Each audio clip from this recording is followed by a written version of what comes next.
Which shape is used to identify a stop sign in Hawaii? A. Triangle. B. Rectangle. C. Octagon. D. Circle. Answer: C. Stop signs are universally octagonal, and the Hawaii Manual confirms that stop signs follow this standard shape to ensure high visibility. A yield sign in Hawaii is typically A. Circular and blue. B. Triangular with the point downward. C. Square with a red border. D. Rectangular with white lettering. Answer: B. Yield signs are designed as downward-pointing triangles to indicate that drivers must slow and yield to traffic, as described in the manual's section on traffic control devices. Which color combination is most commonly associated with regulatory traffic signs in Hawaii? A. Green and white. B. Red and white. C. Blue and yellow. D. Orange and black. Answer: B. Regulatory signs, including stop and yield signs, typically use red and white to ensure they are immediately noticeable. The manual advises that flashing yellow lights at intersections indicate you should A. Stop immediately.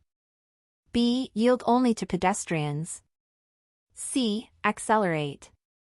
D. Proceed with caution. Answer: D. Flashing yellow signals warn drivers to proceed with caution, a common instruction in Hawaii's traffic control guidelines. Which sign informs you that entry is prohibited from your direction? A. Yield. B. Stop. C. Do not enter.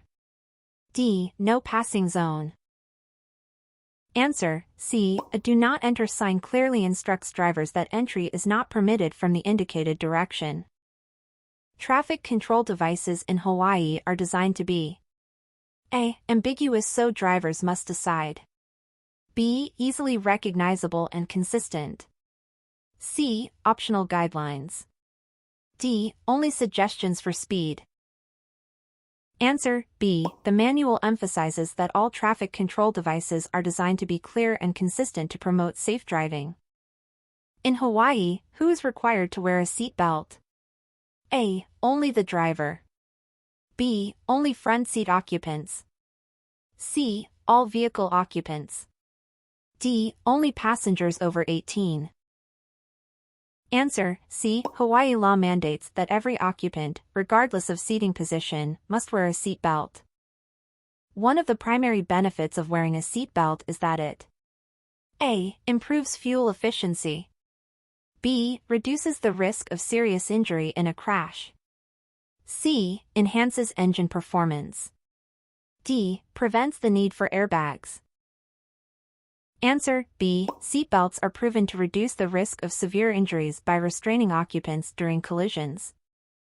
Failure to wear a seatbelt in Hawaii may result in A. No penalty. B. A warning only. C. A traffic citation and fine.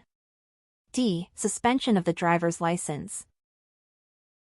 Answer: C. Not wearing a seatbelt is a traffic violation in Hawaii and can lead to fines.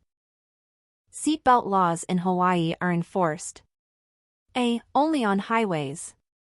B. Only during school hours. C. At all times in all vehicles. D. Only for drivers over 21. Answer: C. Hawaii requires that seatbelts be worn at all times by all occupants, regardless of location or time. How do seatbelts assist drivers during emergency maneuvers? A. By keeping occupants securely in place. B. By increasing the risk of ejection. C. By automatically slowing the vehicle. D. By replacing the need for airbags.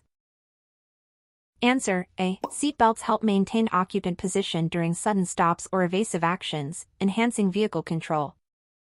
The Hawaii Manual notes that seatbelts A. Are optional for passengers in the back. B. Provide significant safety benefits in crashes. C. Are only recommended for new drivers. D. Can be removed during long trips. Answer: B. Extensive research cited in the manual shows that seatbelts greatly reduce injury and fatality rates in crashes.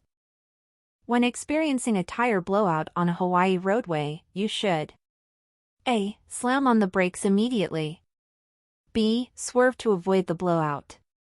C. Accelerate to regain control. D. Hold the steering wheel firmly and gradually slow down. Answer D. The manual advises maintaining a firm grip on the wheel and decelerating gradually to keep the vehicle stable. If your vehicle's brakes fail, the safest method to slow down is to A. Downshift to lower gears. B. Turn off the engine. C. Steer off the road immediately. D. Pump the brakes rapidly. Answer A. Downshifting helps reduce speed by using engine braking, a recommended technique in the manual. The Hawaii manual recommends that you maintain control of your vehicle by A. Frequently changing lanes. B. Avoiding abrupt steering movements. C. Accelerating during curves. D. Ignoring road conditions. Answer B. Smooth and gradual steering adjustments are essential for maintaining control, especially in adverse conditions.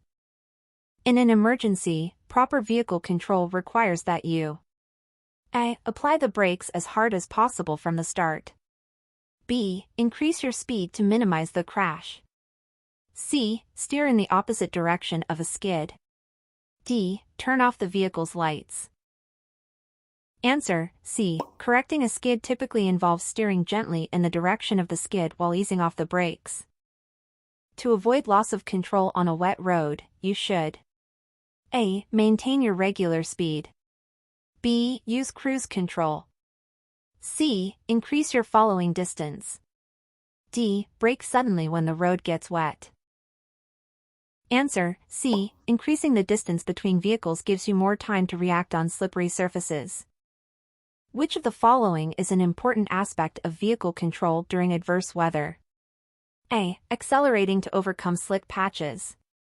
B. Following the vehicle ahead closely.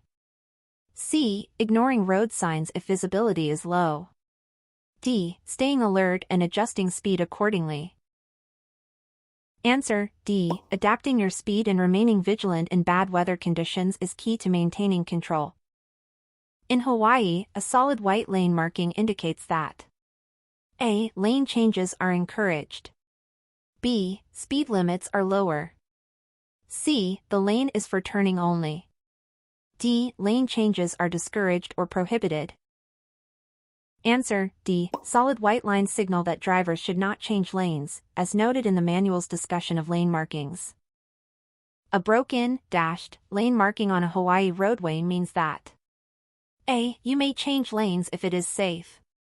B. Lane changes are not allowed. C. The lane is reserved for emergency vehicles. D. Speed limits are reduced. Answer A. Dashed lines indicate that it is permissible to change lanes when safe. When approaching a lane shift, you should A. Change lanes abruptly. B. Maintain your lane until the shift begins, then gradually adjust. C. Ignore the lane shift sign. D. Signal after merging. Answer B. The manual instructs drivers to adjust gradually and only after the appropriate signal. Prior to changing lanes, a driver in Hawaii must A. Check only the rearview mirror. B. Honk the horn continuously. C. Increase speed without checking. D. Use turn signals and check mirrors and blind spots. Answer D. Using turn signals and checking all mirrors and blind spots is essential for a safe lane change. The purpose of lane control signs is to A. Suggest optimal speeds for each lane. B. Indicate parking areas. C. Direct vehicles to the proper lane for their destination. D. Warn of upcoming road hazards. Answer C. Lane control signs provide guidance on proper lane use, ensuring orderly traffic flow. In situations where lanes merge, you should A. Accelerate into the merging lane without caution. B. Ignore the merge and maintain your speed. C. Allow vehicles from the merging lane to enter first if necessary. D. Stop completely before merging. Answer, C. Yielding to merging traffic when safe is advised by the manual to prevent collisions. On Hawaii's interstates, the posted speed limits are designed to reflect A. Only the weather conditions. B. Optimal safety under ideal conditions. C. The minimum speed for freeway travel. D. The size of the vehicle only. Answer, B. Speed limits in Hawaii are established based on road design and safety under ideal driving conditions. When driving in adverse weather conditions in Hawaii, you should A. Maintain the posted speed limit. B. Increase your speed to pass the weather quickly. C. Adjust your speed to a level that is reasonable and prudent. D. Rely solely on cruise control. Answer, C. Drivers are required to adjust their speed based on current road and weather conditions to ensure safety. In residential areas of Hawaii, the typical speed limit is A. 15 miles per hour. B. 25 to 30 miles per hour. C. 45 miles per hour. D. 55 miles per hour. Answer, B. Residential zones in Hawaii usually have lower speed limits, often between 25 and 30 miles per hour. In school zones, the Hawaii manual states that drivers must A. Ignore the reduced limit if no children are present. B. Adhere to the posted reduced speed limit. C. Only slow down during school hours. D. Increase caution but drive at normal speeds. Answer, B. The reduced speed limit in school zones must be obeyed at all times for children's safety.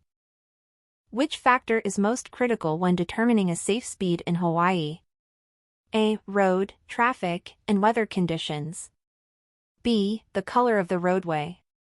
C. The type of vehicle you drive. D. The time of day only. Answer, A. Safe speed is determined by a combination of road, traffic, and weather conditions, as emphasized in the manual. Speeding in work zones in Hawaii can result in A. Reduced fines compared to normal zones. B. Only a verbal warning. C. No enforcement if no workers are visible. D. Enhanced penalties due to increased risks. Answer, D. Work zones carry enhanced penalties for speeding because of the high risk to